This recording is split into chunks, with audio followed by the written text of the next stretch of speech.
Tapi kemudian itu berubah dengan datangnya Scaloni, pelatih yang sudah dikenal dan tahu betul bagaimana untuk bisa mengoptimalkan Leo Messi, dan semuanya on board, semuanya langsung bisa mengimplementasikan apa yang diinginkan oleh Scaloni dan membuat Leo Messi kembali menjadi focal point ya bagi tim Argentina, dan outcome-nya adalah title demi title, dan dalam kondisi yang begitu sukses bagi Argentina, Messi dan para pemain lainnya. Ini kesempatan yang luar biasa untuk kembali mempertahankan gelar. Tak mudah, tapi punya potensi yang luar biasa besar. Oke, kita akan ngomong soal momen, Mas Wiwin. Ya, reinkarnasinya Diego Maradona ini apakah akan menjadi momen terakhirnya Messi di Piala Dunia? Kalau Ronaldo kan bilang, Ronaldo masih akan optimistis, akan terus berlaga. Bagaimana dengan Messi? Kalau saya sih kemungkinan besar ini memang swan song-nya si Messi ya, turnamen ini ya. Mungkin ini turnamen terakhir dia. Dan akan sangat hebat ketika Messi menutup cerita perjalanan dia di tim nasional dengan selalu menjadi juara di 4 turnamen. Dari Copa America 2021, Piala Dunia 2022, kemudian Copa America kemarin 2 tahun yang lalu, dan sekarang mungkin bisa juara lagi.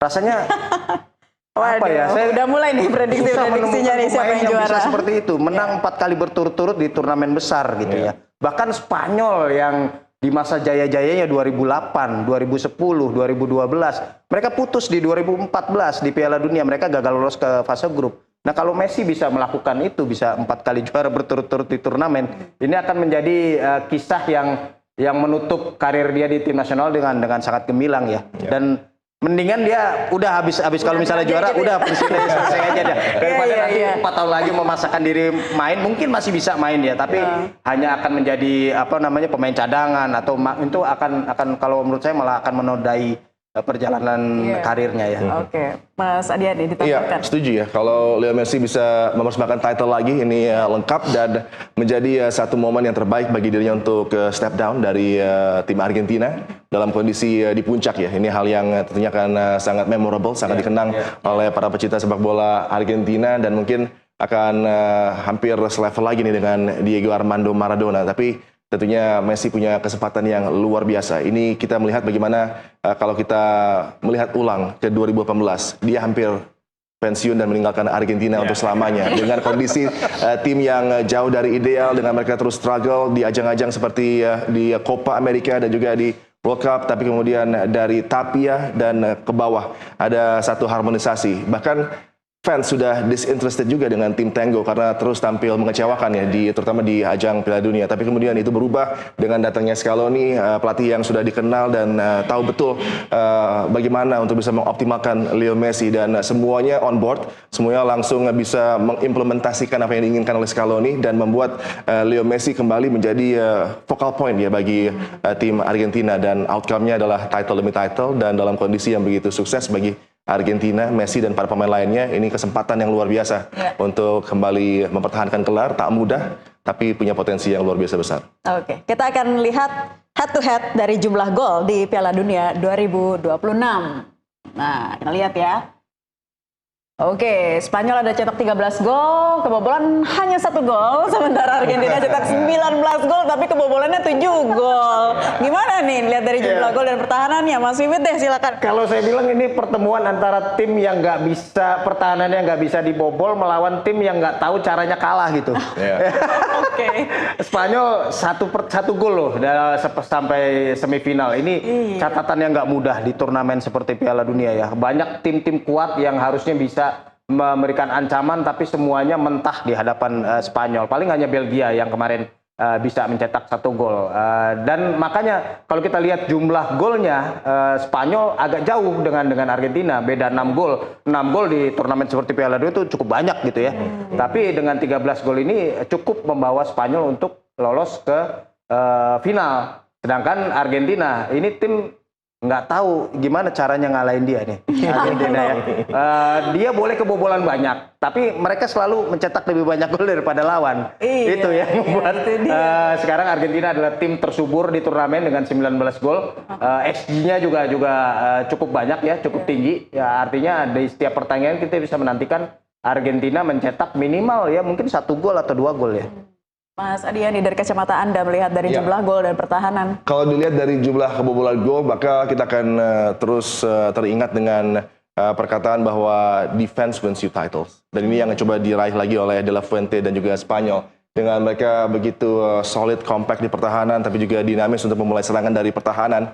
Ini adalah bukti bahwa kunci di zona pertahanan itu akan lagi dikembangkan dengan penampilan tadi ya, para pemain yang nyaman dengan kendali bola dan juga melakukan attacking dari zona pertahanan. Pedro Porro, Cucurella, kemudian juga Kubarsi dan Aymeric Laporte, dan bagaimana mereka punya penjaga gawang yang luar biasa dalam diri Unai Simon, tapi juga mereka punya outlet berbahaya, Lamine Yamal sebagai focal point di flank yang akan terus mengancam, dan kalau dia berkombinasi dengan Oyarzabal dengan baik, maka akan ada kendala besar di zona pertahanan dari Argentina, dan coba untuk mencetak tentunya overload di area sentral. Ini yang akan diutamakan juga oleh Spanyol. Oleh karenanya, Oyarzabal akan tampil juga deep ke lapangan tengah untuk menciptakan situasi 3 lawan 2 di lapangan tengah dari Argentina. Ini akan coba terus dioptimalkan.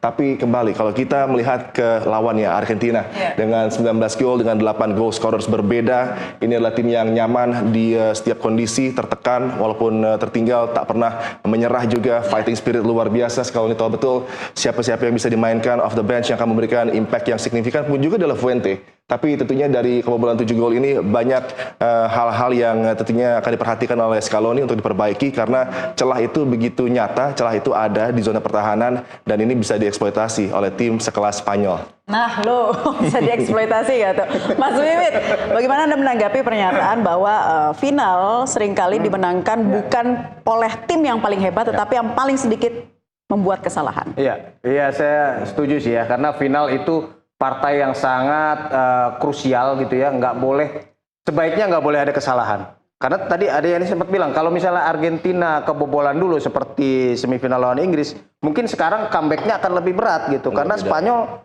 susah dijebol gitu. Artinya kalau bisa ya jangan kebobolan gitu. Baik Spanyol juga gitu, sebaiknya jangan kebobolan, karena kalau kebobolan ya mereka akan bermain lebih terbuka, dan itu juga malah akan memberikan peluang kepada Argentina untuk memukul balik gitu.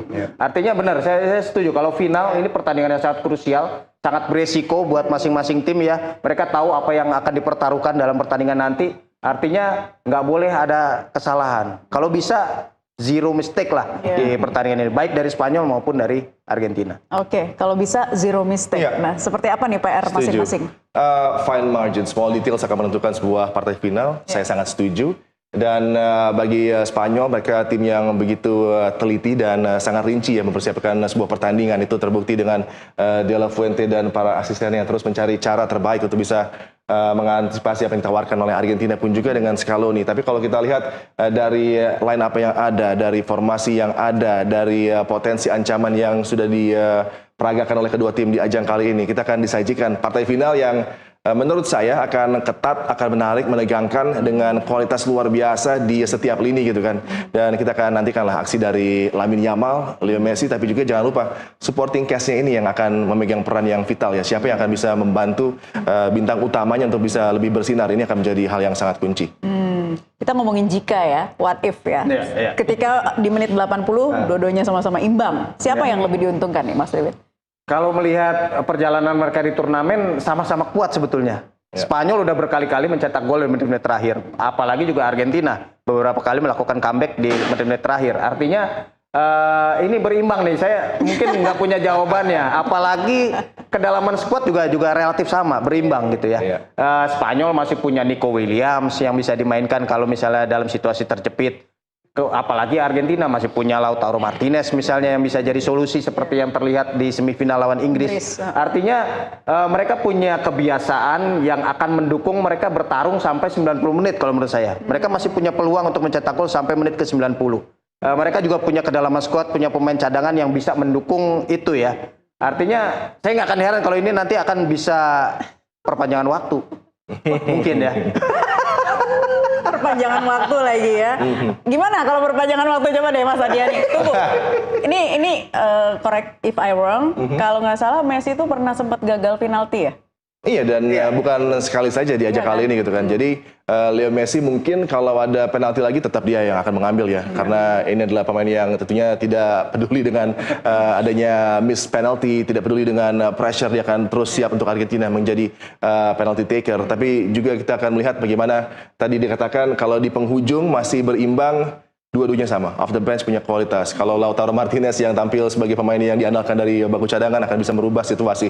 Nico Gonzalez, kita bicara tentang pemain yang begitu redup di musim kali ini, tapi kemudian untuk Argentina di laga kemarin bertemu dengan Inggris, dia memberikan satu atraksi yang luar biasa dari bangku cadangan, kemudian sangat positif menjadi extra player mengancam pertahanan dari Inggris. Ini juga bisa menjadi satu solusi kalau ada deadlock, tapi Spanyol punya satu pemain istimewa, Mikel Merino.